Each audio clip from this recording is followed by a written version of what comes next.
మన యొక్క దేహము కూడా ఎలా ఉంటుంది? తేటగా ఉంటుంది. లేదా కళ్ళు తేటగా ఉంటే గనక మన యొక్క దేహము కూడా వెలుగుమయమై ఉంటుందంట. అదే కన్ను చెడినదైతే నీ దేహం అంతా కూడా చీకటిమయమై ఉండును.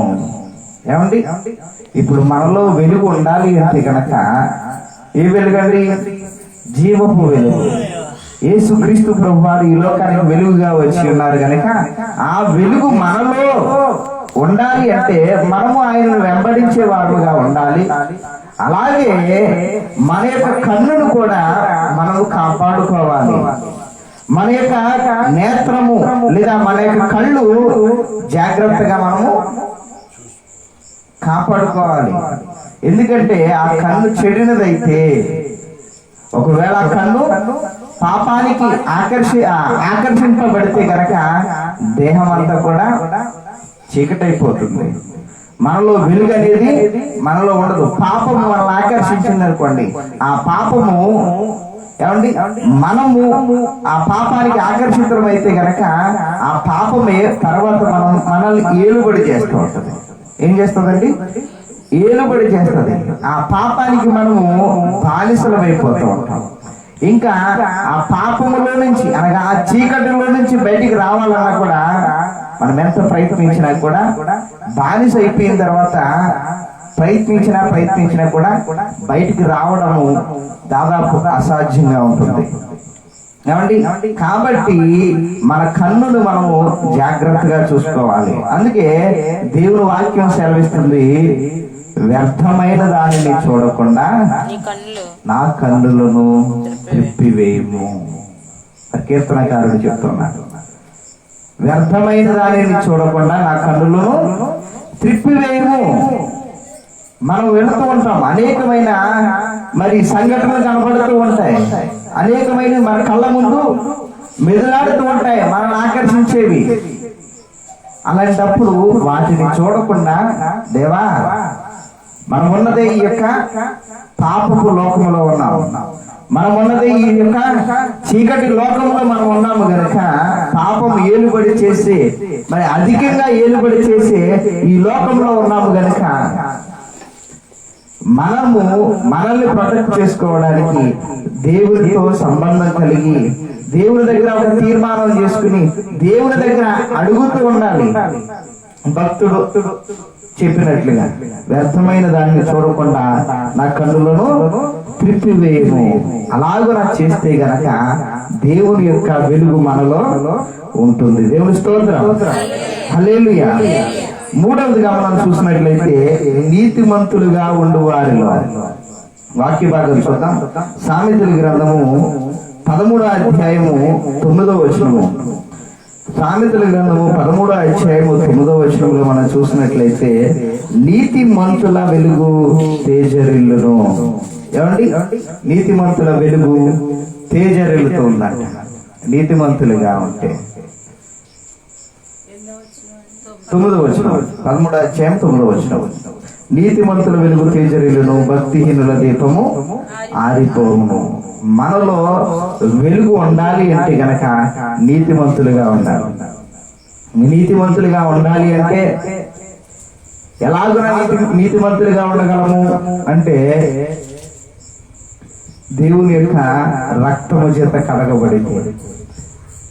ఏమండి, దేవుని వాక్యం సెలవిస్తుంది, నీతిమంతుడు లేడు, ఒక్కడునూ లేడు, అందరూ పాపం చేశారు, పాపం చేసి దేవుడు అనుగ్రహించు మహిమను పొందలేకపోతున్నాడు.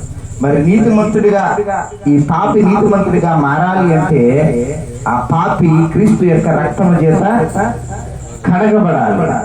అలాగున కడగబడితే గనక ఈ పాపి నీతిమంతుడిగా తీర్చబడతాడు. ఇలా నీతిమంతుడిగా తీర్చబడిన వారిలో ఏముంటుంది? వెలుగు. నీతిమంతుల వెలుగు ఏం చేస్తుంది? తేజరిల్లుతూ ఉంది. అదే భక్తిహీనుల దీపం అయితే ఆరిపోతుంది. అలాగనే 112వ కీర్తన 4వ వచనంలో కూడా మనం చూసినట్లయితే యథార్థవంతులకు చీకటిలో వెలుగు పుట్టును, వారు కటాక్షమును వాత్సల్యతయు నీతియు గలవారు. ఏమండి, యథార్థంగా ఉండే వారిలో ఏం కలుగుతుందంట? యథార్థంగా ఉండే వారికి చీకటిలో కూడా వెలుగు కలుగుతుంది. యథార్థంగా ఉండే వారికి చీకటిలో కూడా వెలుగు కలుగుతుందండి. అంటే మనం ఆలోచన చేసినట్లయితే గనక, ఎవరైతే యథార్థతను కోల్పోకుండా ఎన్ని ఆటంకాలు వచ్చినా, అడ్డులు వచ్చినా, ఏమండి శోధనలు వచ్చినా, సమస్యలు వచ్చినా వారి యొక్క యథార్థతను కోల్పోకుండా ఉంటే గనక వారికి చీకటిలో కూడా వెలుగు కలుగుతుంది. మనందరికీ కూడా యోబును గురించి తెలుసు. ఆ యోబు ఎన్ని శ్రమలు పాలయ్యాడో మనందరికీ తెలుసు. యోబు యొక్క జీవితంలో సమస్తము కోల్పోయాడు. తాను సంపాదించుకున్నది ప్రతిదీ కోల్పోయాడు. ఇంకా తన యొక్క జీవితము చీకటమైపోయింది అని అనుకున్నాడు. తన యొక్క జీవితంలో తాను సంపాదించింది కానీ ఏది మిగలలేదు. కానీ అతడు యథార్థతను మాత్రము కోల్పోలేదు. ఇప్పుడు ఆ చీకటిలో నుంచి అతనికి ఏం కలిగింది? వెలుగు కలిగింది. దేవుని స్తోత్రం, హల్లెలూయా. మరి చాలా మంది మనం చూసినట్లయితే అన్ని ఉన్నప్పుడే కొంచెం యథార్థంగా ఉన్నట్లుగా నటిస్తారు. ఏదైనా కొంచెం దూరం అయితే వారి నుంచి కొంచెం అది కోల్పోతే మరలా యథార్థతను కోల్పోతారు.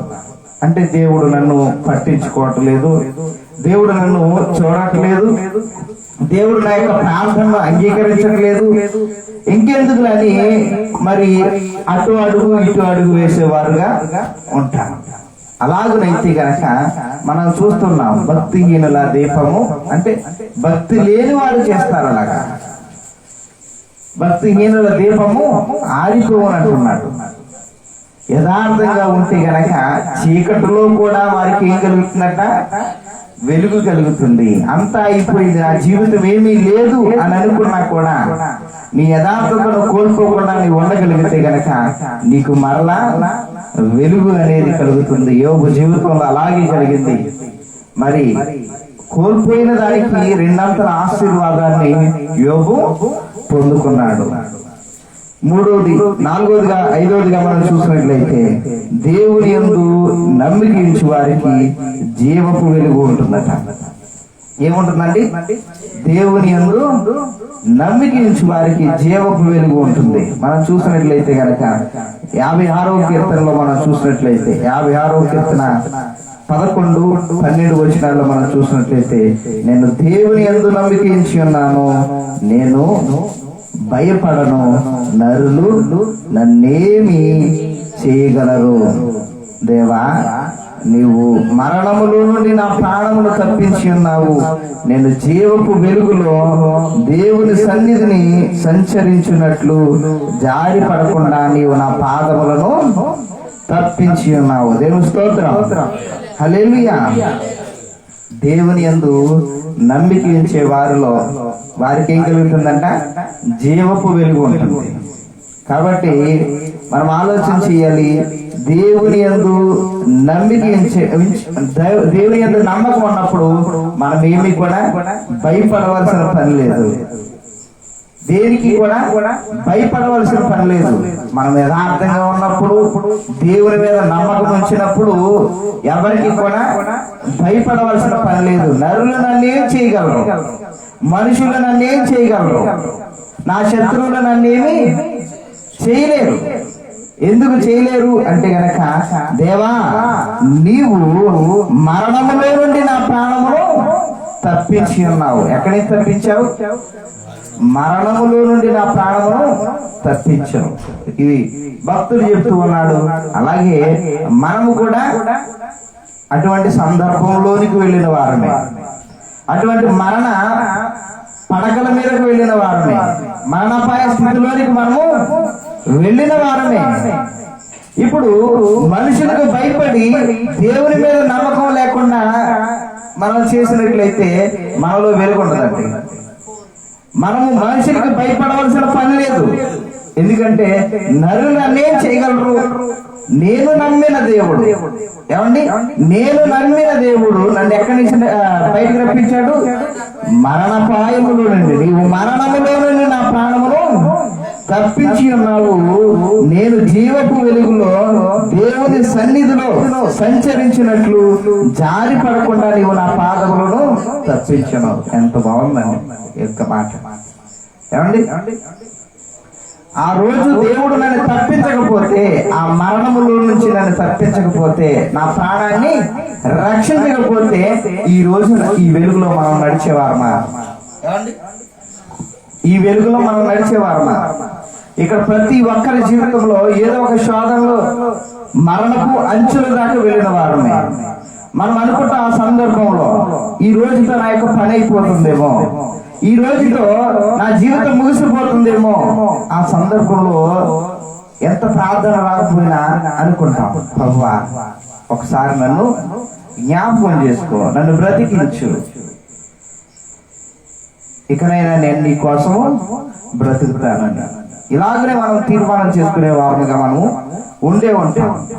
ఆ రోజు దేవుడు మనల్ని, ఏమండి, ఆ యొక్క మరణములో నుండి మన ప్రాణాన్ని తప్పించాడు కనుక ఈ రోజు ఆ జీవపు వెలుగులో మనము సంచరించగలుగుతూ ఉన్నాము. అలాగే ఏమైనా సంచరించగలుగుతున్నాము. అలాగే మన యొక్క పాదములు దేవుని సన్నిధిని సంచరించినట్లు జారి పడకుండా నీవు నా పాదములను తప్పించి ఉన్నావు. దేవుని స్తోత్రం, హల్లెలూయా.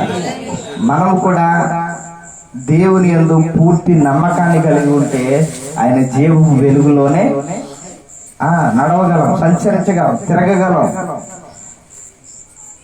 అదే అపాయం వచ్చిందను, శోధన వచ్చిందను యథార్థత కోల్పోయి ఉంటే గనక, మన యొక్క భక్తిహీనత మనలో ఉంటే గనక మన దీపము ఆరిపోతుందని దేవుడు చెప్తున్నాడు. అలాగే మనం చూసినట్లయితే కీర్తనల గ్రంథము 34వ అధ్యాయము 5వ వచనంలో, వారు ఆయన తట్టు చూడగా వారికి వెలుగు కలిగెను.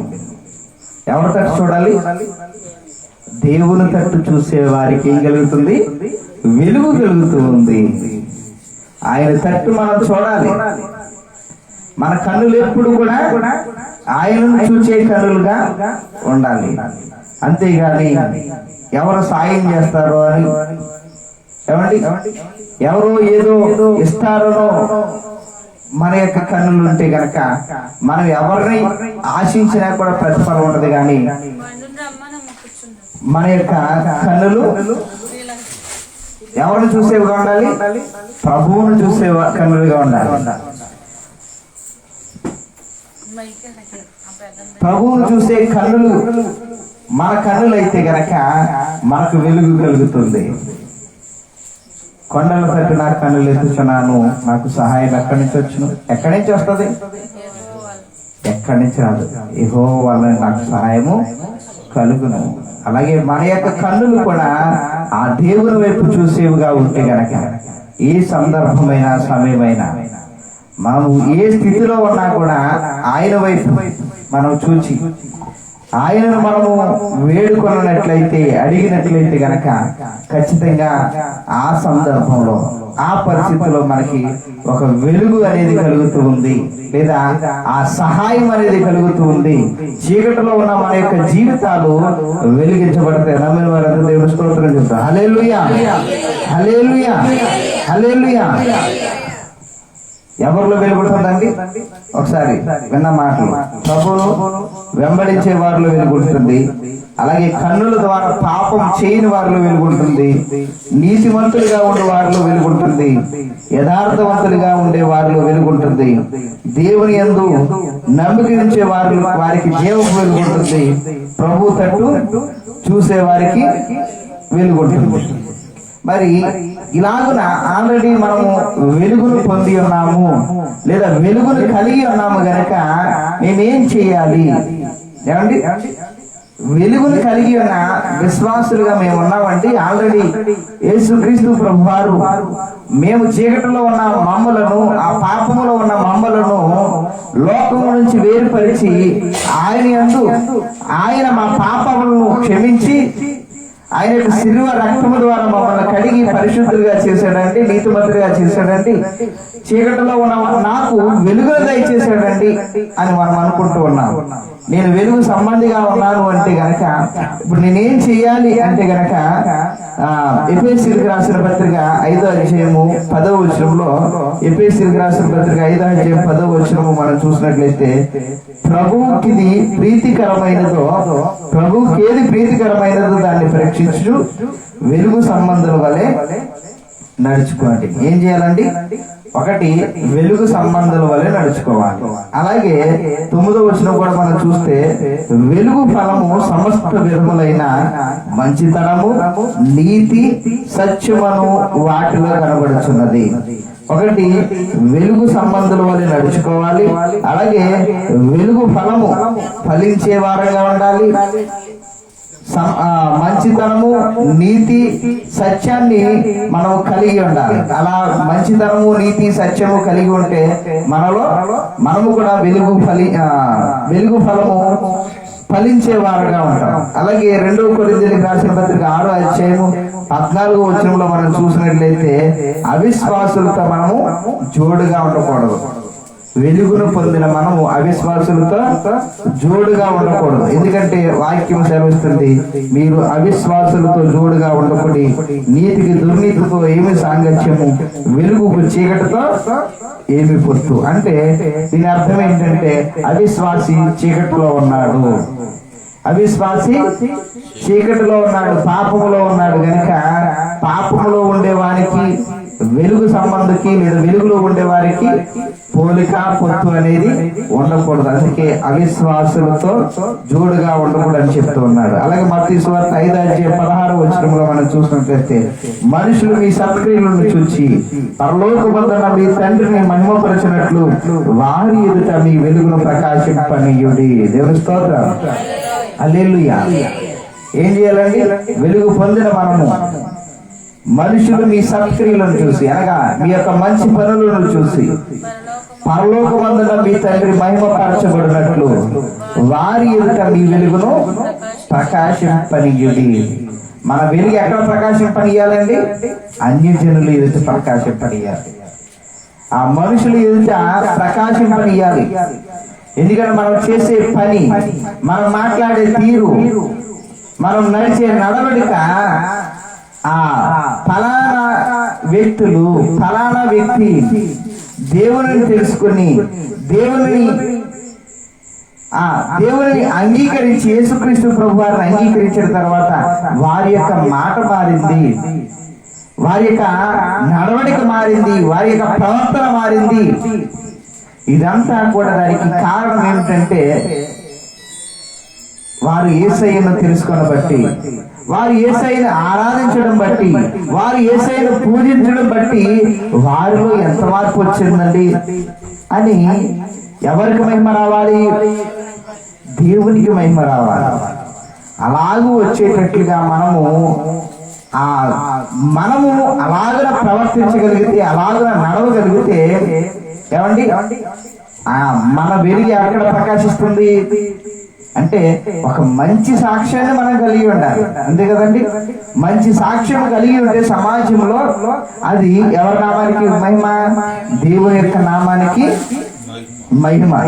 అలాగే మనం చూసినట్లయితే 1 పేతురు రాసిన పత్రిక 2వ అధ్యాయము 9వ వచనంలో మనం చూసినట్లయితే, అయితే మీరు చీకటిలో నుండి ఆశ్చర్యకరమైన వెలుగులోనికి, ఆశ్చర్యకరమైన తన వెలుగులోనికి మిమ్మల్ని పిలిచిన వారి గుణాతిశయములను ప్రచురము చేయు నిమిత్తము ఏర్పరచబడిన వంశమును, రాజులైన యాజక సమూహమును, పరిశుద్ధ జనమును, దేవుని సొత్తైన ప్రజలై ఉన్నారు. దేవుని స్తోత్రం, హల్లెలూయా. ఇప్పుడు మనం ఏం చేయాలి? వెలుగును పొందిన మనము చీకటిలో నుండి ఆశ్చర్యకరమైన వెలుగులోనికి మనల్ని పిలిచిన, ఎవరు పిలిచారు మనల్ని? ఎవరు పిలిచారండి?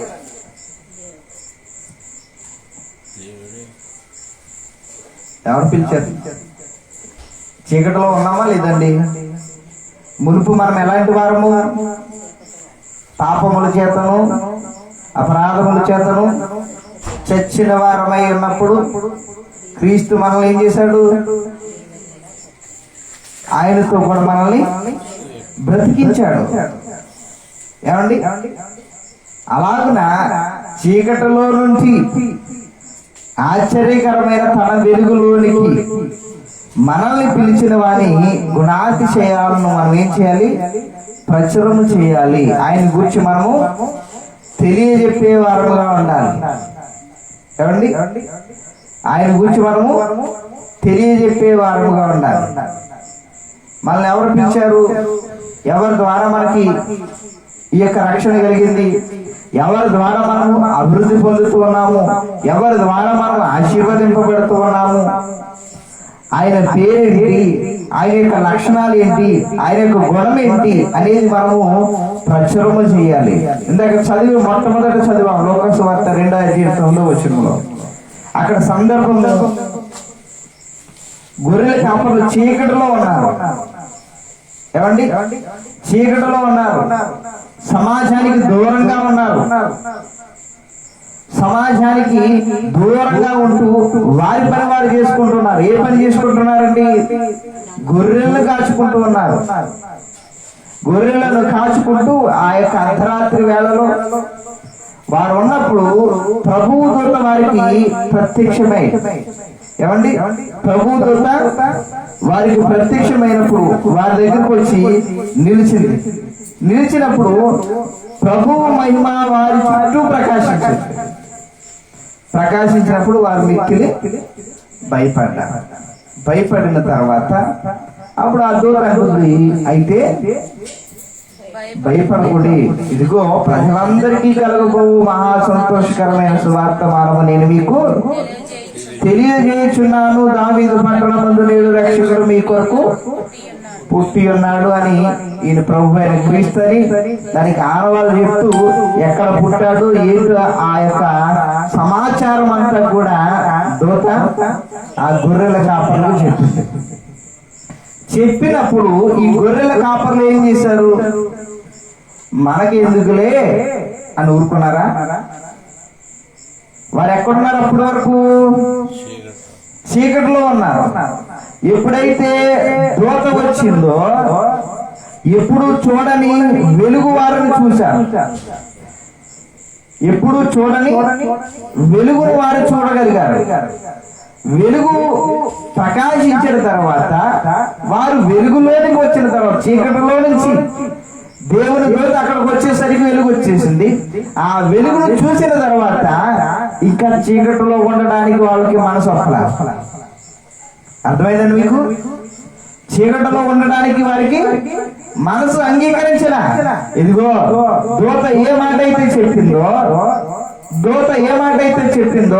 ఆ మాట చెప్పిన మనం వెళ్దాం, నడవండి. యేసుక్రీస్తు ప్రభు వారు ఫలానా చోట పుట్టాడట, ఆ చోటుకు మనం వెళ్దాం, నడవండి అని బయలుదేరారు.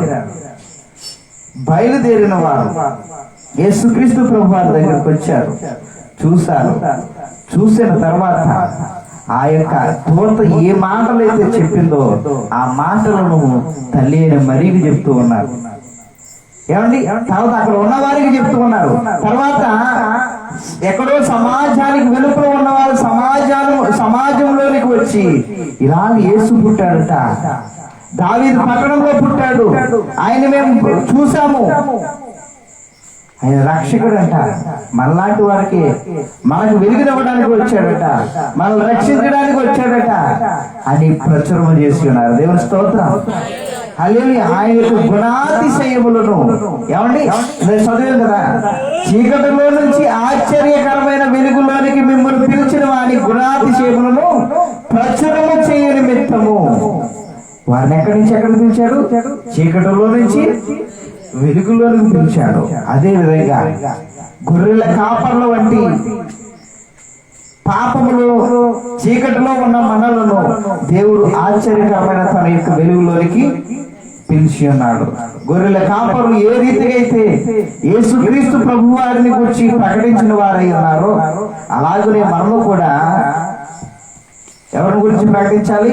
మనము కూడా పూర్వం పాపంలో ఉన్న వారిని, పాపం అనగా చీకటి, ఆ చీకటిలో ఉన్న వారిని కనుక ఆ చీకటిలో నుంచి ఆశ్చర్యకరమైన తన ఈ వెలుగులోనికి అనగా యేసుక్రీస్తు ప్రభు వారు లోకానికి వెలుగుగా వచ్చి ఉన్నాడు కనుక ఆ యొక్క వెలుగులోనికి మనం పిలిచి ఉన్నాడు కనుక ఆ పిలిచిన వారి యొక్క గుణాతిశయములు మనము కూడా ప్రచురించే వారు ఉండాలి. గొర్రెల కాపులు ఏ రీతిగా అయితే ప్రచురించిన వారై ఉన్నారు, మరలా వారు ఆ చీకటిలోనికి వెళ్ళారని ఎక్కడ కూడా మనకు రాయబడలా, మరలా గొర్రెల దగ్గరికి వెళ్ళారని రాయబడలా. అలాగనే మనల్ని కూడా లోకములో నుంచి వాళ్ళు వేరు చేసి ఉన్నాడు కనుక ఇంకా ఈ యొక్క వెలుగులోకి వచ్చిన తర్వాత ఈ వెలుగు ఎవరు కలిగించారో, ఈ వెలుగు ఎవరి వలన వచ్చిందో, ఎవరు మన కోసం వెలుగుగా వచ్చి ఉన్నారో ఆయన యొక్క లక్షణాలు ఏంటో, ఆయన యొక్క గుణం ఏంటో మనము కూడా ఇతరులకు ప్రచురణ చేసే వారుగా ఉండాలి. ఒకవేళ ప్రచురణ చేసే వారుగా మనం ఉన్నట్లయితే గనక మనము వెలుగు సంబంధులము.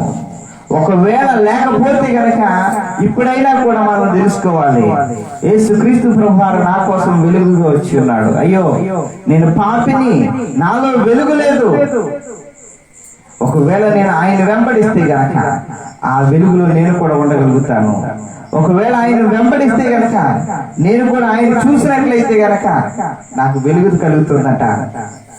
ఎక్కడ ఎన్నో చూశాను, ఎన్నో తిరిగాను, కానీ నా యొక్క జీవితంలో శాంతి లేదు, సమాధానం లేదు. ఎంతసేపు నా యొక్క చీకటి బతుకులో నేను మగ్గిపోతూ ఉన్నాను అని మనం అనుకుంటే గనక ఒకసారి మన యొక్క కన్నులు ఆయన వైపు చూపితే గనక, తిప్పితే గనక, లేదా ఆయన చూస్తే గనక ఆ జీవపు వెలుగులోనికి ఆయన చేర్చుకోవడానికి ఆయన సిద్ధంగా ఉన్నాడు. మనం ఆలోచన చేయాలి. వెలుగులో ఉన్నట్లయితే గనక ఆయన యొక్క గుణాతిశయములను మనము ప్రచురించే వారుగా ఉండాలి, వెలుగు సంబంధులుగా ఉండాలి, వెలుగు ఫలములు మనము ఫలించే వారుగా ఉండాలి. ఏమండి? నీతి ఉండాలి, ఏమండి, మంచితనం ఉండాలి, సత్యము కలిగి మనము జీవించే వారుగా ఉండాలి.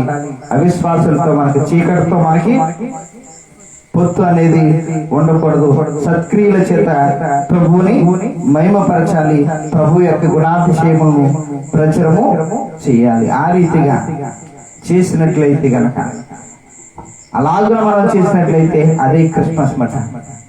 అంటే క్రీస్తుని గురించి ప్రకటించడము, క్రీస్తుని గురించి ఆయన మనల్ని ఏ రీతిగా అయితే లోకంలో నుంచి వేరు చేసి, పాపములో నుంచి వేరు చేసి, చీకటిలో నుంచి వేరు చేసి ఈ వెలుగులోనికి తీసుకొచ్చి ఉన్నాడో, ఎలాగునైతే తీసుకొచ్చి ఉన్నాడో అలాగున అన్యులైన వారికి, దేవుని ఎరగని ప్రజలకు మనం చెప్పినప్పుడు వారు కూడా ఆ యొక్క వెలుగులోనికి రావడానికి అవకాశం ఉంటుంది. అలాగూ చేస్తే గనక దేవుని మహిమపరచిన వారం అవుతాం, దేవుణ్ణి సంతోషపెట్టిన వారం అవుతాం. ఆ యొక్క పరలోక రాజ్యంలో మన నిమిత్తము, ఏమండి, మనము ఏదైతే ఎవరినైతే ఒక ఆత్మను రక్షించగలిగితే ఆ యొక్క నక్షత్రము ఏ రీతిగా అయితే దారి చూపిందో అలాగన అన్యులైన వారికి మనము కూడా క్రీస్తు దగ్గరకు దారి చూపితే గనక మనము కూడా ఎలా ఉంటాము? ఒక నక్షత్రం వల్లే మనం కూడా ఉంటాం. ఒక ఆత్మను రక్షించగలిగితే మనకు కూడా ఒక కిరీటం అనేది ఉంచబడుతుంది. అలాగున మనం అనేకులకు క్రీస్తుని గురించి ప్రకటించే వారముగా, ఒకవేళ ఇంకా వెలుగును గురించి తెలుసుకోకపోతే యేసుక్రీస్తు వైపు తిరిగితే గనక, యేసుక్రీస్తు వైపు చూస్తే గనక మన యొక్క కన్నులకు వెలుగు కలుగుతుంది. ఈ కొద్ది మాటలు ప్రభు మన విక్కులో ఫలింపచేయును గాక. ఆమేన్.